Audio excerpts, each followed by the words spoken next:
Sa mga taga General Trias, Cavite, tsaka Tracy dyan mga kalakbay, yung Mayor's Drive, passable na to sa magkabilang lane. Pero rough road pa rin dito yung kabilang side, no?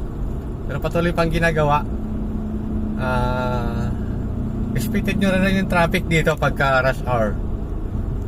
Pero passable na sa dalawang lane magkabilaan. Ito, sitwasyon, patuloy pa namang ginagawa dito.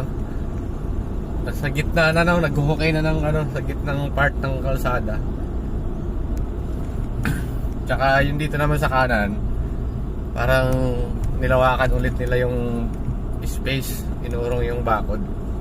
Kaya pwede nang dumaan dito lahat.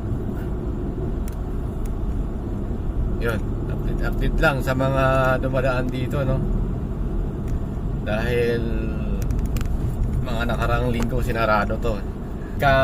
Totally closed to. Nung sinarado to, layo nang iniikot ko pag napunta ako ng Imos Bacoor.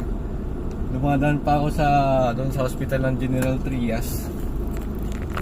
Ikot pa, ang layo. So time consuming at saka yung diesel. Unlike dito, pagka labas mo kasi doon, nasa Santiago Gentry ka na eh. Tapos open canal na. Yun, diretso Imos na. Kaya medyo tipid din sa diesel. Lalo pa ngayon, ang mahal na ng diesel ngayon mga kalakbay, no? Hindi pa nagtaas ng 1.20 kahapon eh. Hindi pa daw yung kasali yung sa sa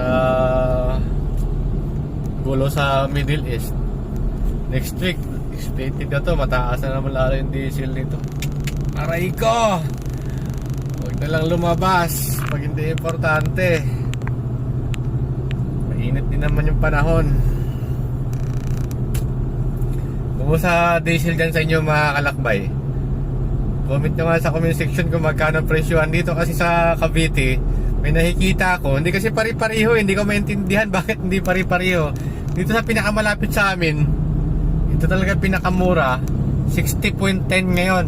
This week ay kahapon kasi nag-increase, diba? 60.10. May nakita naman ako dito sa kahabaan ng Soriano sa bandang Rosario, Cavite. Parang may nakita ko 66 eh. Ito sa Shell to mga kalakbay kasi Shell lover kasi ako eh. Sa Shell to na presyo. Dito naman banda sa may sa may Kawit, nakita ko parang 60.90. Yan, ganyan. Dito sa may Rosario mataas talaga, 66. Isipin mo layo ni Peresia, 6 pesos, no? So yun lang. Diyan sa area nyo mga kalakbay, magkano ba diesel? Comment nyo lang sa comment section para magkakalaman kung saan talaga yung mahal at saka murang diesel.